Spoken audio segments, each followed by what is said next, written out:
Morning has broken. And we are your consecrated hosts. Father Jeff, consecrated by holy orders. Jonathan, consecrated by baptism. Good to see you, Jonathan. Where are we? What's going on? Welcome to the rectory. You didn't like me yesterday, so you said we need a change of plans and a change of scenery. Maybe it'll do me some everything good. differently. No. No, we're actually having a staff work day today, so we're meeting downstairs in the rectory, but we knew you'd all be sitting there forlorn without me, and Jonathan. Thanks, Father Jeff, thanks. So here we are, coming at you on this fine day from the rectory. Yeah, we have if you're calling the office right now, the reason you aren't getting an answer is because the office is closed. We're all over here. Office is closed. Yep. Jackie, Diane, they're downstairs. Sarah, we're doing some planning. We're looking ahead to see what the summer looks like, maybe what the fall is going to look like. Mm-hmm. Yeah, when we put this thing on the calendar months ago, it was like, we're going to need to get ready for the summer and the fall. And now we're like, I don't know what the summer and the fall even look like. Don't. So it's an interesting meeting that we're having, but we need to do some planning because we got to be ready to go when things are ready to go. Well, and the reason for it is we realized back when we had our first meeting early in, I think, January. Yeah, it was a winter meeting. It was a winter meeting that the calendar just catches up to us sometimes. Yeah. And then people are asking, hey, can we get in on the calendar for December 15th? We want to schedule this. We want to schedule that. It's like, oh, December 15th looks great. It comes time to December 15th, and there are 6 things going on that we actually have to have happen. And so we have to call people and say, that event you wanted to have doesn't really look so good. Can you reschedule or find a different place for it? And people don't like that. So I know it's good to plan ahead. So we're planning ahead. Right. We're making sure things are. And we're having a productive morning so far, and hopefully we'll get it all accomplished by the end of today. Yeah. Last time that was the first one. Last one was the first one, and we didn't get through everything. And it got to the end of the day, and then finally we got through Jackie's things. Oh, Jackie. Religious formation takes up so much time and energy, but it's wonderful. It's really a centerpiece of our parish here. It really is. It's kind of important. So I love giving Jackie a hard time for it, but a lot of things revolve around faith formation. It does. Because we need more space. We do need more space. So about that new building, Father Jeff. Well, we were planning a building project, and then this big old coronavirus recession thing happened, and we're not sure where that's going yet. But I don't want to think about that right now. No, because we're having a productive day, and let's think about the true future that we can control. Absolutely. So that's what we're doing. We're putting things in the calendar. We're making plans so that we know what we're doing. Like, how are we doing these shows in the future? Right. What is this going to look like? How do we minister online and all of these sorts of things? What have we learned during this time? So, no, it's very good. Yeah. Hopefully you're having a good start to your day as well. I left my coffee cup downstairs. Well, shoot. I don't even have my coffee cup here, so... You don't drink coffee. That's true. It's a water cup. Masquerading as a coffee cup. Well, last time we were here... We did the carbonara, which was a huge hit. That was I like carbonara. And so I figured, we're here again. Yeah. It's morning again. It's morning. And it's broken, so... It's broken. Do you think maybe we could make another pasta dish or something like that? Maybe another cooking thing? Well, okay. Really? Yeah, let's see what I can scare up in the kitchen. All right, let's go. Let's go see.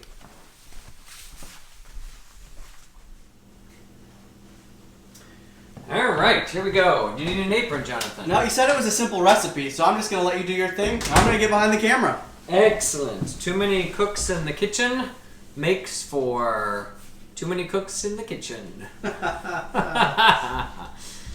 right. You did say you were going to have a great joke today, so... Well, before we get started, a glass of wine.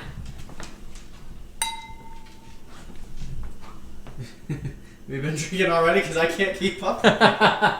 Here we go. All right.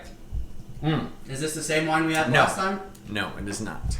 No, this is darker. Red wine doesn't keep more than 4 days or so. I meant the same kind. Oh no! This is a Merlot. Does that make it drier? It's dry, but it's also it'll be a little heftier than the Italian wine that we had last time. I can tell. All right, so what are we doing today? What are we doing today? Here is the ingredients. It is a very simple pasta. So it's orecchiette For con. those Americans, that's orecchiette. Oh my gosh! I have first of all, I never ever saw this pasta when I was an American. Secondly, I'm still an American. I have never heard it pronounced that way by anyone. Orecchiette. Orecchiette con I broccoli. So basically, I broccoli. So this is basically, for those of you who do not do meat on Friday, this would be a great pasta for tomorrow. So it is basically a pound of broccoli, 1 3/4 cups of pecorino romano. And you said the pecorino means it comes from goat's milk. No, pecorino is sheep's milk. Sheep's milk. Sheep's milk. So Romano cheese is a style of cheese. It can be made with cow. It can be made with sheep. It can be made with goat milk. Pecorino Romano comes from the sheep. And so that's that salty one that we used in the carbonara with the Parmigiano. So if you've got some of that left over, grate it. We need about a cup and 3/4 of that here. Cup and 3/4. Cup and 3/4, 2 cloves of garlic. This is a much better clove of garlic than I used last time. Nice big cloves. So the first thing that we want to do, I have my water going on the stove. So what we want to do is we're going to take the pound of broccoli and we want to cut this up into smaller bits. I'm Watch those fingers. going to move that garlic out of the way. Okay, yeah, I need my canonical digits in order to say mass. So I'm going to chop this up, and I like to break the broccoli off the stems like this. This is a great, this is a pasta I don't know that I ever had in Italy, but I have come to know it, and it's one of my go-tos because I really kind of enjoy it. I'm just taking my stem and I'm quartering it and then cutting it into, I don't know, 1/2-inch dice or so, something like that. I'm going to just cut off all of the stems off of the florets. That's a floret. The broccoli. The little flower head. Just in case your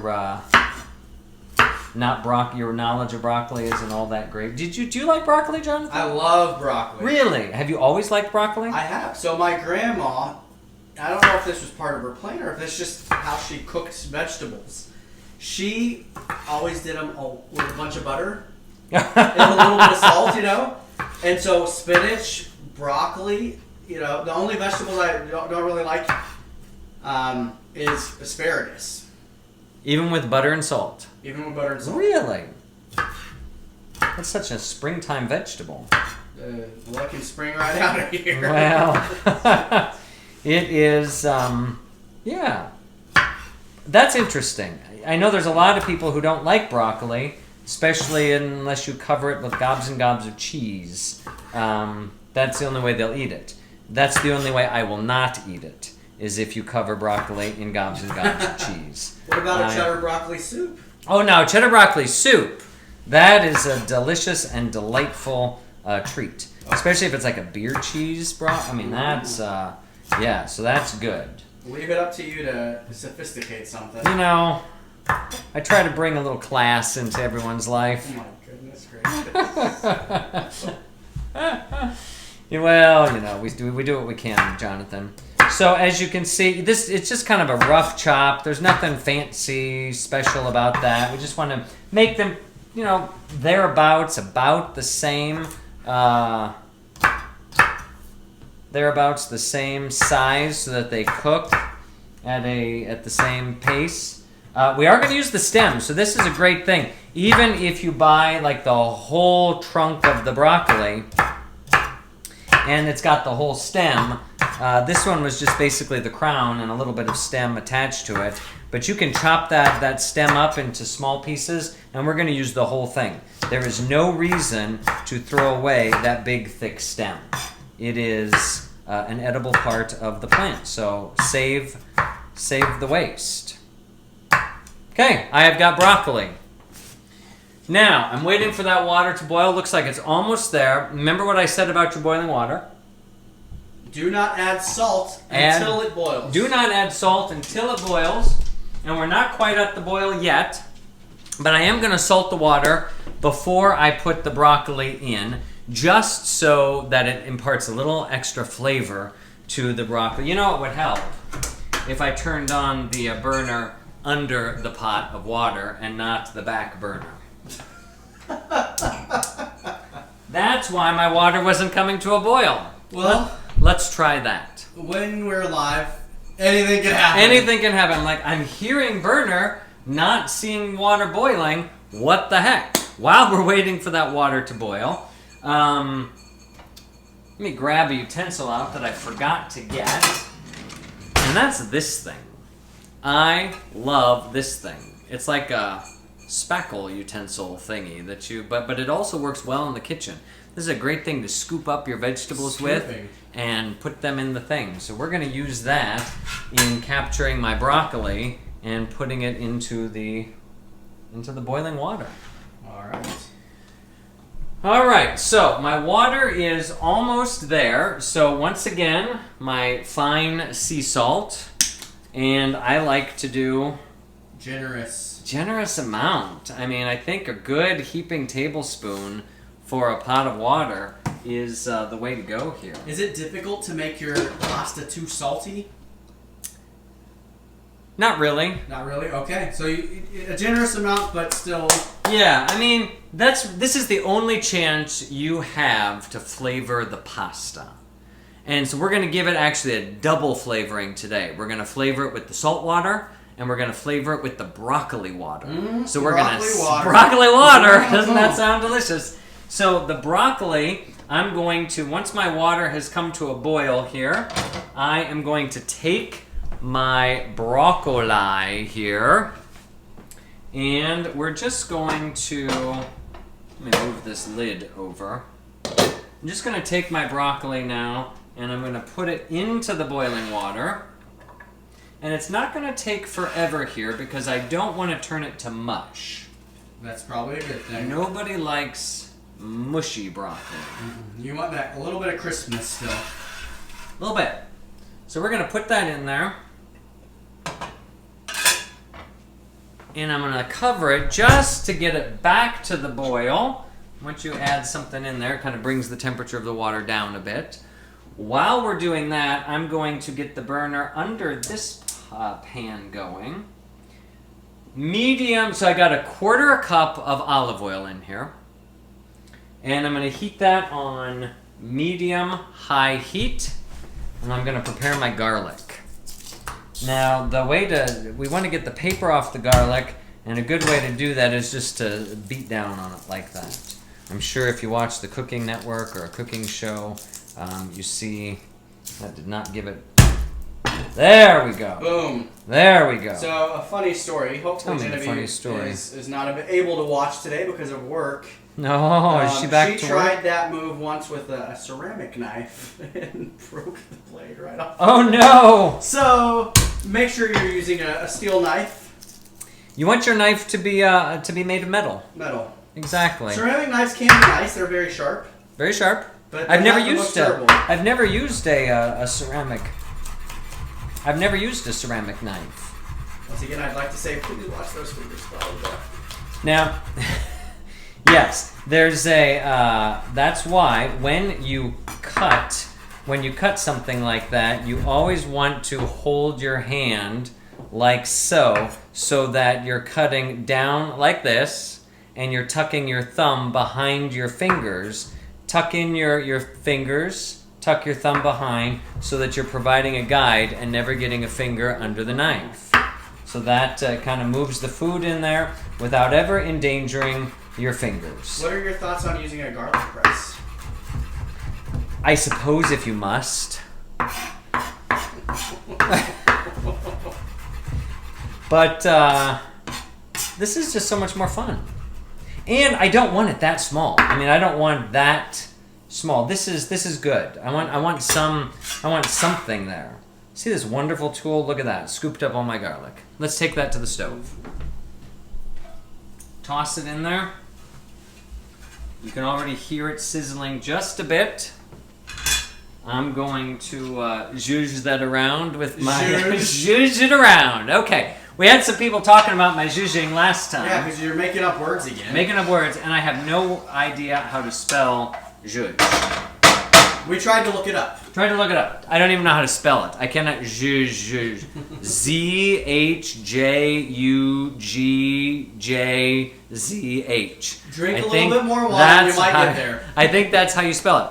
You know, I think it's a word that I picked up by watching these cooking shows on television, because I think Rachel Ray uses the word zhuzh all the time. Basically, kind of just moving the food around in the pan. So I am moving the food around in the pan so that it doesn't get burnt. You don't want to burn your garlic. You do not recover from burnt garlic. No, it gets an acrid taste to it. What does that mean? Yeah, bittery, icky taste. Did you say acrid? Acrid. That's the word of the day. Acrid. Acrid, bitter, icky taste. You have to throw the whole thing out. Crushed red pepper. Ooh. You want about half a teaspoon, maybe. Is that what your palm is? Half a teaspoon? Well, you kind of know after a while. About a half a teaspoon there. If you want it spicier, you can go with more. If you don't want it that spicy, you can take it out. But that's going to add a nice little kick to this pasta. So really, we got some simple things going on here. We've got broccoli in the hot water. We've got the oil and the garlic and the crushed red pepper going on over here. And that's really about it. Now we're just going to wait for the broccoli to be doing its thing. It seems to be turning a nice bright green color. And then we're going to take the broccoli out of the water and move it to another bowl until we need it later on.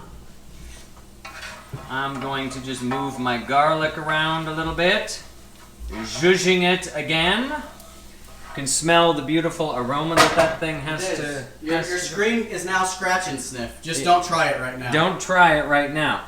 And I'm going to just turn that off for the time being. Take it off the heat, because I don't want that garlic to get too golden brown, icky. It's just a nice, fragrant, cook the rawness out of it. All right. Take that lid off of the broccoli.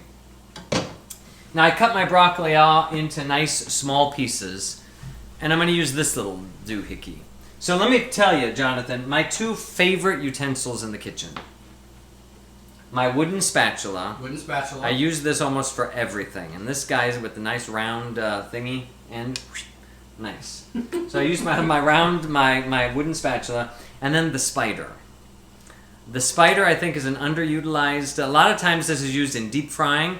If you're, like the hush puppies, that's where I know it things from. like that. That's what you would use this for. And but I think it also works as a great strainer. A slotted spoon would work. So if you don't have a spider, slotted spoon. You're saying, but couldn't you just dump the broccoli into a colander? You could, if you had another pot. Got it. Because we want to reuse this water. Oh. We want to reuse the water, Jonathan. So when the broccoli here is done, I'm going to scoop it out, and I want to. And so if I don't get all the bits, I don't get all the bits. That's going to be a thing. But you're reusing the water, so because we're going to reuse the water. So we're just going to let that cook for a little bit, and I want to talk to you if you have no idea what orecchiette pasta is. Orecchiette. Orecchiette. It doesn't even look like a orecchiette. Why does it matter what kind of pasta, Father John? Oh, good question. He needs wine for it. All right. So let me talk to you a little bit about pasta shapes, because there are a bazillion pasta shapes. Spaghetti, fettuccine, linguine, rigatoni, penne, capellini, gemelli, farfalle, orzo. It goes on and on. Macaroni. Oh my goodness. Rotini. Campanelle. So the pasta shape is not just for variance. It's like, oh, well, that's pretty, or oh, that's nice, or oh, whatever. The pasta shape is really designed to hold a specific sauce. So certain pastas really are designed to go with certain sauces. Spaghetti works well with a marinara sauce. It works well with a thin tomato sauce. It doesn't hold much else. Carbonara, it could, but like I said, I like linguine, a little bit of flatness on that pasta to hold on to that beautiful silky egg mixture. So in my cupboard, there are a couple basics that I like to have. So I like to have some kind of long pasta. Linguine is my go-to long pasta. Then we have penne.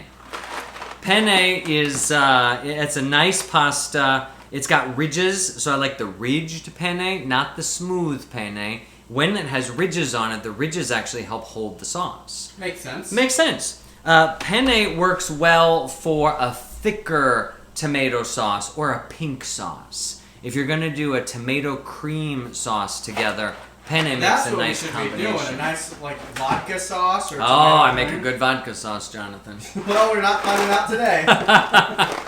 Rigatoni. Which is like penne. No, it's just not. cut diagonally. Rigatone is, it isn't cut on the bias, it's cut perpendicular, and it's got some ridges here around the side, but it's fatter, and so it gets some of the cream inside.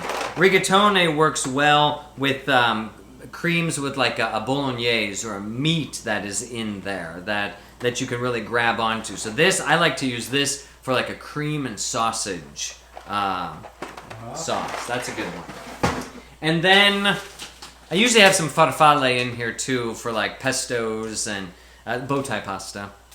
And then orecchiette, which you will notice looks nothing like whatever you said. If you read that, orecchiette number 87. Orecchiette. And it's a macaroni product. It says it right on the bag. Orecchiette. And that's from Italy, I believe. Basically, what you... slowly crafted in Italia. And it's a macaroni product. All right, you hush. So, the orecchiette literally means little earlobes. So it's the shape like your... So when orecchiette is made, it's just made with the thumb, creating this little shape right here, the back side of that. Well, yours isn't detached, so mine would be a much better example, but I'm behind the camera today. You're drinking your wine back there, Jonathan. I really am. Yeah, let me pull an orecchietto out of here. Maybe it was the wine that I was missing yesterday. See, it's like a little earlobe. Oh, how cute. There it is. All right, I think my broccoli is done. How do I know? Because I can smell it. The broccoli you want, it probably is going to take about 5 to 8 minutes here. I don't know if that's what we've been doing, but just going to drain. See, the spider, much better than a slotted spoon because it just doesn't hold on to any of the water. Get rid of all of that. Dump it back into the pot. All right, if there are some remnants in there, they can be in there. We're just going to put the broccoli off to the side. Is that the official name of that tool, the spider? It is. All right. I'm going to add a little bit more salt into there. Okay. Just a little bit. I didn't put a heaping bunch at the beginning. Now I'm going to take my orecchiette and put it in there because the water is still boiling. This pasta tends to take a little longer than some other pastas to cook because it's got that a little bit of thickness to it. So I want to give that a quick stir because we don't want it to stick together. So when you dump your pasta into the water, always give it a quick stir. Got it. Now, while that's getting heated up, I'm going to turn the garlic back on. Unload?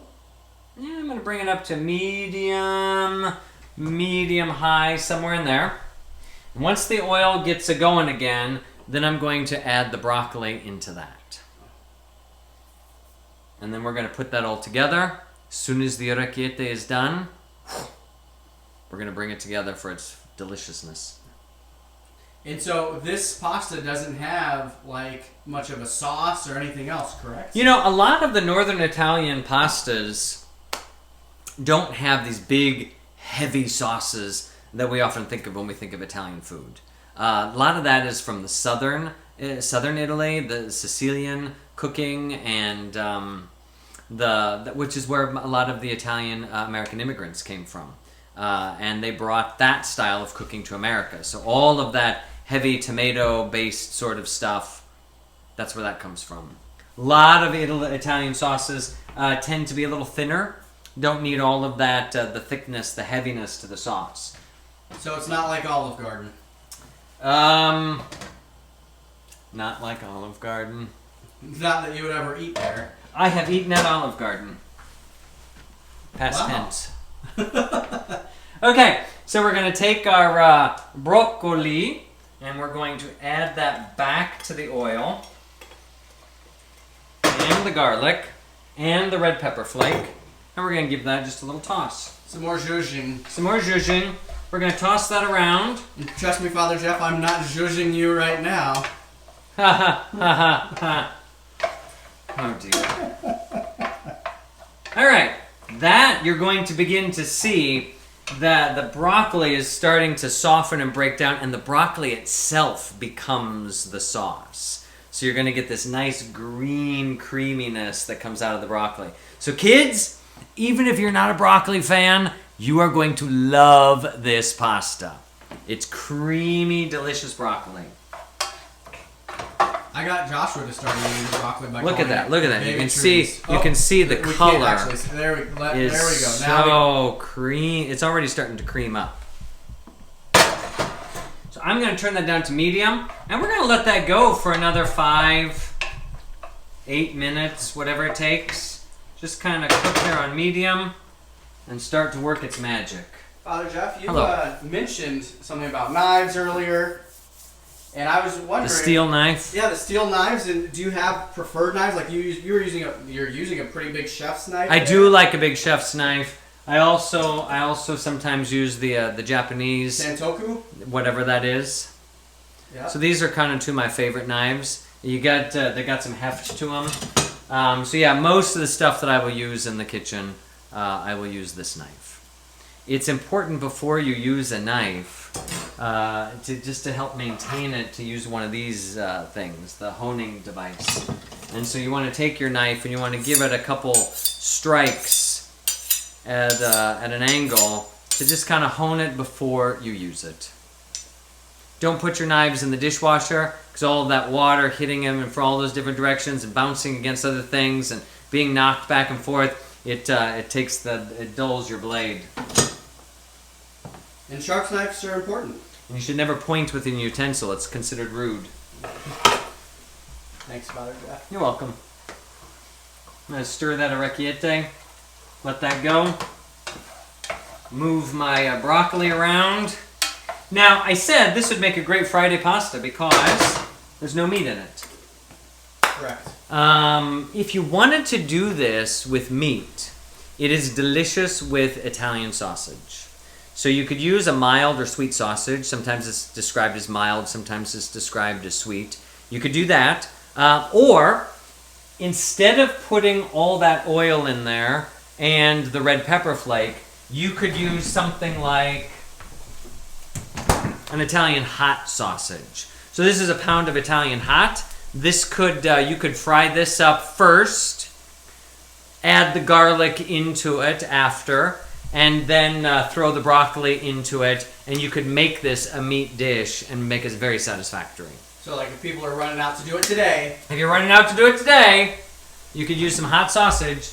And when I was at the grocery store, there's this whole run on meat now, and all of the meat aisles, if you haven't been there, it's like all this emptiness, but there are gobs of Italian hot sausage left. Apparently it is the bottom, the basement, and nobody buys the Italian hot. So this is the perfect time to go make some Italian hot sausage pasta, because there's plenty of it in the grocery store.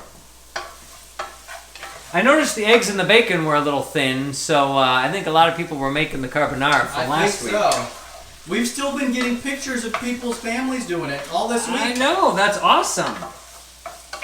And I love how everyone uses the tongs just like you did. Well, why would you not? Because you have I don't know what's it called, the spoon with the hooks on it. A pasta fork? Pasta fork. Of course, they would call it a fork when it's clearly a spoon. Or a pasta server? Or it could be a this thing? fork, this thing. You can't toss pasta. You can't toss carbonara with this. Excuse me.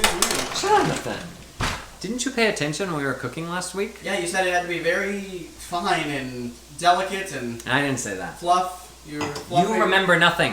That's true. I've been drinking. You've been drinking. All right, we got to get ready for some service here.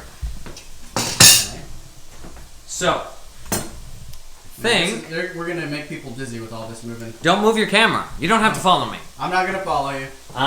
People will follow me. You are our shepherd. Are you following me on Facebook and YouTube? Subscribe, follow, like, all of those things. Thank you. That was Jonathan's line. Aren't you glad that I brought that in? Well, if I'm not in front of the camera, you gotta steal some things. Whatever. All right, you see how this broccoli is breaking down and becoming a sauce? Yeah, actually, let me just pan down for it.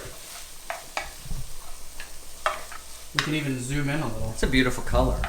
It is a nice bright green. It's like a sage kind of green. All of those florets are breaking down and dissolving, becoming... Hey, you've got a Scottish Terrier towel down there. There is a Scottish Terrier in every room of this house. Would you like to follow me and find them? Jonathan, can we do that? I think we could. Okay, so in the kitchen, I have my Scottish Terrier towel down here that a friend of mine got me for Christmas one time. Scottish Terrier towel? Yep, right there. But if you turn around, up above the thing, I have my Scotty coffee. And there's a picture of a Scottish Terrier and a little statue of a Scotty over there. All right. Then, if we make our way into the dining room, look, you're going to get... Oh, wait, the powder room, of course. The powder room. The powder room over here. We couldn't forget the powder room. We have a Scottish Terrier sitting there on the end table. What's that? Oh, those are bones. Those are little bones. Thank God those are bones and not something else. Absolutely. Oh, the places you'll go. Oh, the places you'll go. Yeah, these are my Dr. Seuss art. In the dining room, the little Scotty is around the corner. Michael and Maria Edwards gave me this little Scottish Terrier on a trip. A ton of little personality. It does. Down on a trip to the Caribbean, maybe somewhere they were at a few years ago, and there was some local guy making this out of garbage. And when they saw it, they said, "Oh, garbage, Father Jeff." Thanks, Michael. Thanks, Maria. I love it. You weren't in. Oh, there you go. Okay, in the living room here, up above the mantle, you have my Scotty. Getting the full tour. The entryway.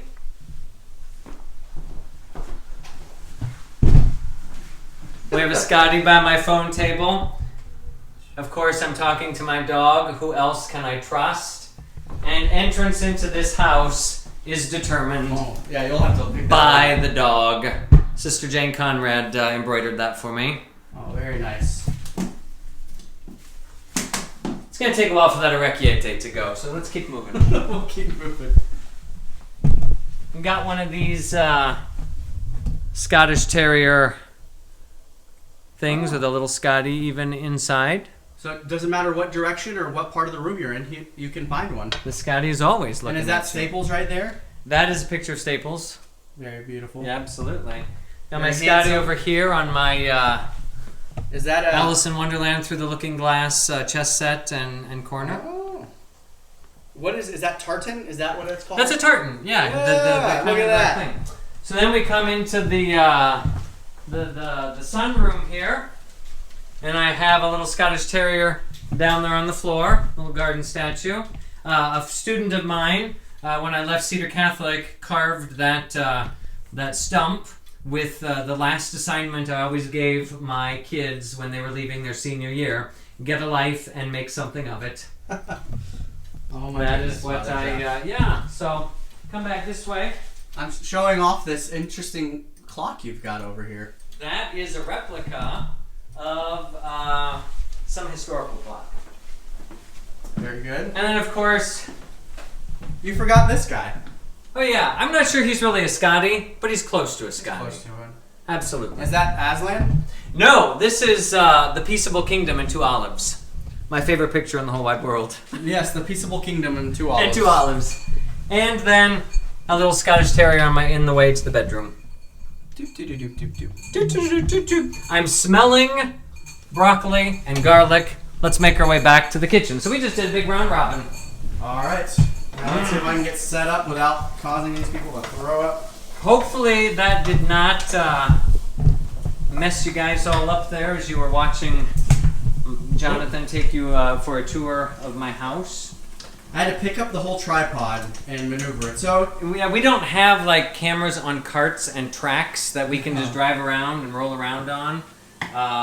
We can make it happen with a wonderful donation of X amount of dollars. Done. All right. Boom. We're going to drain this water. So it's okay to throw the water out now because we've now cooked with it. Now we have finished using the water. I need to get another thing because this is going to be hot. I'm going to let you do your thing. You're gonna all like hear the water pouring into the sink. It's not terribly exciting, so you don't have to watch it per se. Got some orecchiette stuck in the bottom of my pot. Dump that in there. Now I used, you'll notice on the stove, Jonathan, a nice big, deep skillet, so that I can toss all of this together. Right into the skillet. I'm going to pour the orecchiette right in there. I'm going to grab my wooden thing, and give that a nice toss just to kind of mix all that broccoli into the earlobes. See, when you call it earlobes, it's much less appetizing than just orecchiette. Yeah, I don't know what that is. Now I'm going to take my orecchiette. There we go. I'm going to put that into its serving dish. So you really, if I go to Italy, I can't find macaroni and cheese? I'm going to say no. That's one of the best things we have here in America. It really is. I'm not going to lie. All right, did you see that, Jonathan? Now we take... seeing it, and we're seeing... I'm not seeing you, though. Hold on. Whoa. Now we take that big cup and 3/4 of pecorino. You cannot forget the cheese. Remember how salty this cheese is? It is. And we're going to toss that in there. So that helps with a little bit of that creaminess once all that... Look at that. And Staples is going to... That's why Staples is here. He keeps my floor clean. All right. Let's serve this puppy up. I'd like to keep Staples where he's at. And I would love to just eat the orecchiette. Oh, yeah, little orecchiette. It does look like a broccoli cream sauce now. Isn't it amazing? Come around here, Jonathan. Oh. I don't know if I'll be in picture, but... Hi. What do you think of that? Give that a taste. Woo! Broccoli really hot. It is hot, but it's very good. You're standing straight, and I cover you, so I don't need to be squatting funny. The orecchiette has a nice toothsome feel. I mean, it's just I love the texture of this pasta. It's got some density. You can bite into it. So it's got a good chew. So even though it's meatless, it gives you something to chew. The broccoli, it almost becomes creamy. And the cheese with the salt, and yeah, it's just delightful. It is. Yeah, so